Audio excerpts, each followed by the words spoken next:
Should I give antibiotic in this ICU trauma patient? Please remember to post any question in the Q&A box again for those who just joined us. Dr. Lowell Ling is an assistant professor, Department of Anesthesia and Intensive Care, the Chinese University of Hong Kong. He's also intensivist in Prince of Wales Hospital, Hong Kong. He's a clinical assistant professor in the Faculty of Medicine, the Chinese University of Hong Kong, and he is a chairperson of Hospital Resuscitation Committee, Prince of Wales Hospital, Hong Kong. He is a member of Asia Pacific Sepsis Alliance, and his research interests are in sepsis, organ dysfunction, and critical care. Please welcome Dr. Lowell Ling. Over to you. Hello, everybody. My name is Lowell Ling. I am an assistant professor and intensive care specialist working at the Department of Anesthesia and Intensive Care at the Chinese University of Hong Kong and Prince of Wales Hospital. Thank you very much, Roland and others, for inviting me to speak at Active Webinar. Today, I'd like to address a very common question that we face in the ICU, which is, should I give antibiotics to this ICU trauma patient? Before we begin, I'd just like to declare my conflict of interest. I've received some consulting fees from NSD for antibiotics consultations, and also from the Food and Health Bureau of Hong Kong government supporting my research in sepsis. Let's begin by imagining a very common scenario in your ICU. There's a patient who's currently day 3 in the ICU for polytrauma after suffering a really bad motorcycle accident. He's had a laparotomy for bowel perforation and is currently sedated for ARDS and lung contusions. On day 3, he's now spiking 39 degrees of fever, rigors, and a really high white cell count. The question is, do you give this guy antibiotics? Sepsis and infection in trauma patients is very common. In fact, up to 9.7% of patients who have trauma develop infection or sepsis during their hospital stay. And worryingly, this increases their mortality by at least 6 times. So clearly, this is a big problem. Whether you give antibiotics to someone who you suspect has infection or sepsis in a trauma patient is not that simple. It requires a lot of balancing, and here are some things to consider. For example, if you don't give antibiotics to someone who has trauma and is suffering from infection or sepsis, clearly a delay in treatment may worsen their outcomes. On the other hand, if you give antibiotics to someone who doesn't have infection or sepsis, it may actually lead to antibiotics overusage. And this ultimately would lead to emergence of resistant organisms in your patient, in your ICU, or in your hospital. Antibiotics, when given to patients who don't have infection, tips their balance of risk-benefit ratio. Antibiotics do have side effects, and it may actually cause some problems in patients who have some organ failure from trauma.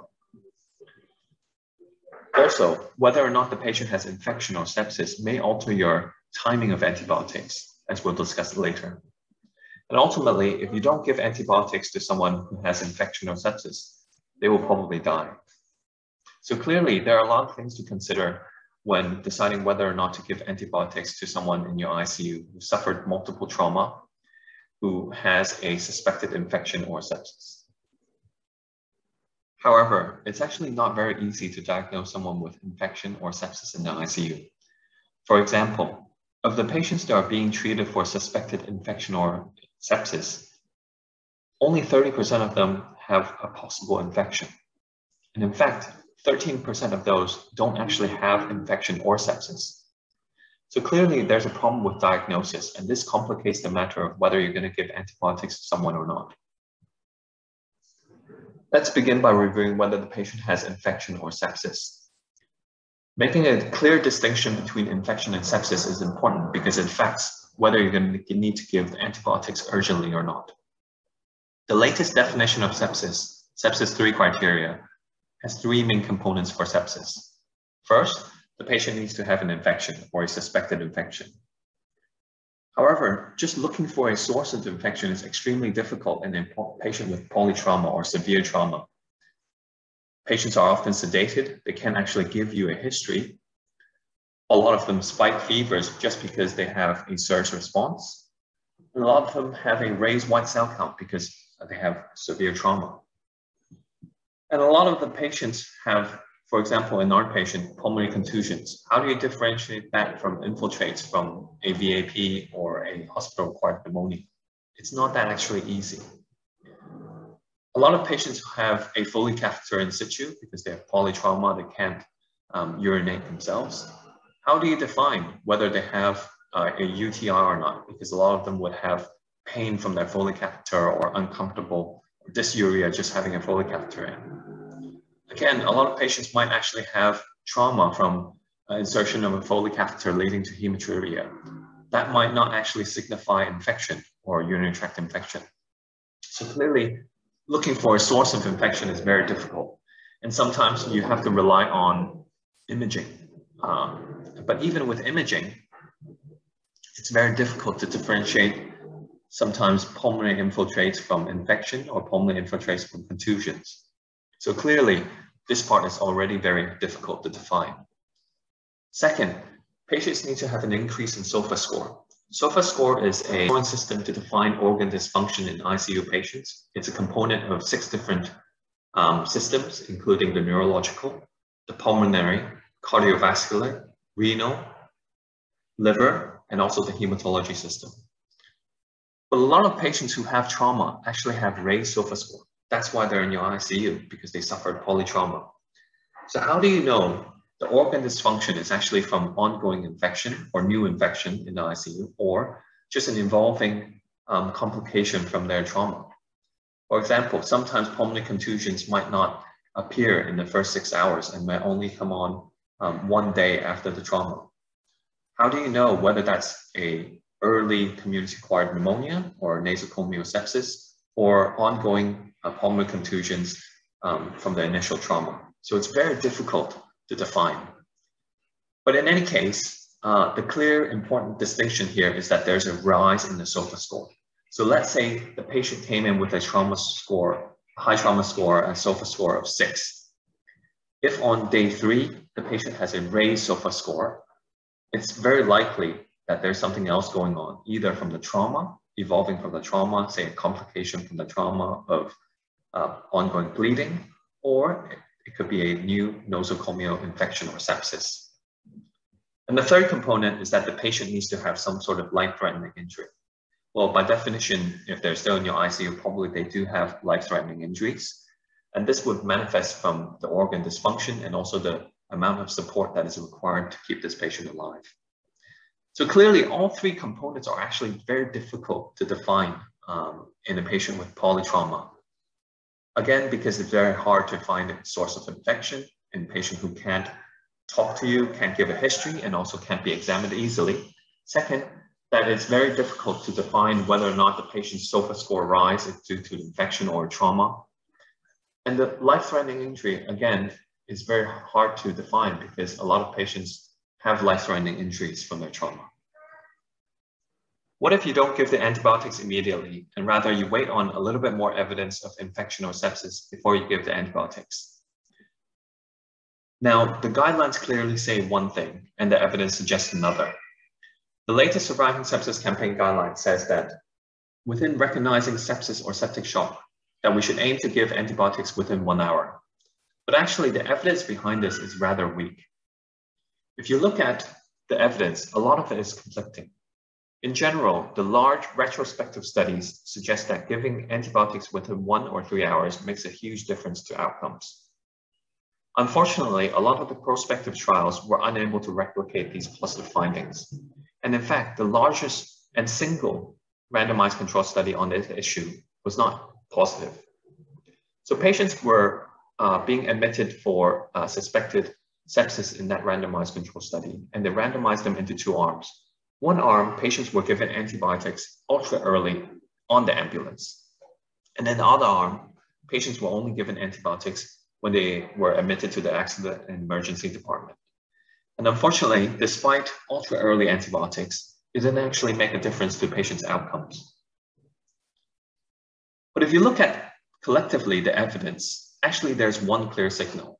It's that the patients who have higher severity of illness For example, patients who have a higher SOFA score clearly have a benefit. And of those who have septic shock, early antibiotics does make a difference. And the caveat, actually, if you look at all the evidence, a lot of these trials only looked at the timing of the antibiotics, and they didn't actually look at whether the antibiotics that was given was appropriate in terms of targeting the sensitivity pattern of the culprit organisms. And if you looked at all the trials that looked at both the timing and appropriateness of antibiotics, they clearly show that early antibiotics does make a difference. So overall, if you look at all the evidence, early antibiotics does make a difference, but it has to be the right timing and also appropriate antibiotics. And it works better if the patient is sicker. Well, what if we flip this around and say, well, is there actually any benefits to delaying antibiotics? Actually, there is a little bit of evidence. Why is that? As we discussed earlier, this depends on whether the patient has infection or sepsis. In the previous slide, we showed that patients who had sepsis or septic shock with higher severity of illness benefit from early antibiotics in terms of outcomes. But actually, if you look at the ICU population, a lot of patients who in the ICU actually have organ dysfunction not from the infection, but actually from their original pathology. For example, in your trauma patients. Some of these patients would have infection, but actually their organ failure is not from their infection, but actually from the trauma. And in these patients, actually delaying culture may actually lead to some benefits. There's one study which showed that if you wait for cultural results and not jump in and give antibiotics, it actually improves mortality in these patients who have infection and not sepsis. It actually led to a shorter duration of antibiotics therapy. And it showed that obviously with cultural results, you would be targeting the culprit organism more appropriately. So clearly, if you have infection rather than sepsis, waiting for cultural results may actually have a benefit. And the distinction here would be that in your trauma patients, you need to decide whether the patient is now currently suffering from infection or from sepsis. And clearly, this is not an easy issue. If starting antibiotics is such a difficult decision, what if we turn the question around and say, what if we have a tool that helps us stop the antibiotics if we start antibiotics in patients with suspected infection or sepsis? The best tool now and the most widely used is probably procalcitonin. A lot of the studies have shown that procalcitonin usage can reduce duration of antibiotics without reducing survival. But the caveat to this is that you must stick to the procalcitonin protocol at your institution. It's no good taking procalcitonin levels and then not adhering to the protocol, because this does not lead to the intended outcome of reducing duration. And the most important thing to look for is to look at the evidence and say, actually, most of these protocols are for bacterial sepsis. And so it actually doesn't tell you whether or not the patient needs antibiotics if the patient has infection and not sepsis. And so if you have a patient who has a low procalcitonin level, it doesn't mean that the patient doesn't have infection and doesn't need antibiotics. And that's the problem with using procalcitonin. There are also a lot of other problems associated with antibiotics use. For example, using antimicrobials now have led to antimicrobial resistance, and this is a huge global problem. Another issue is that attributing to patients' deterioration to infection or sepsis can actually mask some other underlying problems or complications from the trauma. For example, bleeding or atelectasis or compartment syndrome. Another problem is cost. Using a lot more antimicrobials and using a lot more big guns leads to huge problems with cost. And these are some problems associated with non-discriminate use and high usage of antibiotics when it's not needed. So in conclusion, we've talked about antibiotics usage in patients who have trauma but are suffering from ongoing suspected infection or sepsis. This is a very complex question that requires a lot of thought. The things to consider would be the risk-benefit ratio to patients. What are the risks of not giving antibiotics, and what are the risks of giving antibiotics? And what is the benefit of giving antibiotics to the patient who you suspect has infection or sepsis? The key thing would be whether or not this patient has infection or sepsis, because this would determine how urgently you need to give the antibiotic. You also need to consider where is the infection coming from and to look for the source. The next key question is, how severe is the patient?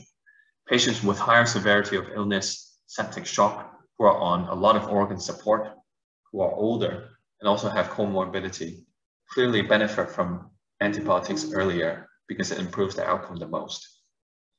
Lastly, in the patients who you have started antibiotics for, there needs to be a de-escalation plan when there's no infection confirmed or that the cultures come back. So there needs to be a plan of stopping the antibiotics altogether if there's no infection, or that you de-escalate the antibiotics to a more narrow spectrum if the patient has culture results to guide therapy. Thank you very much for listening, and it's been a great, enjoyable conference and webinar, and hope you enjoy the rest of the webinar. Thank you.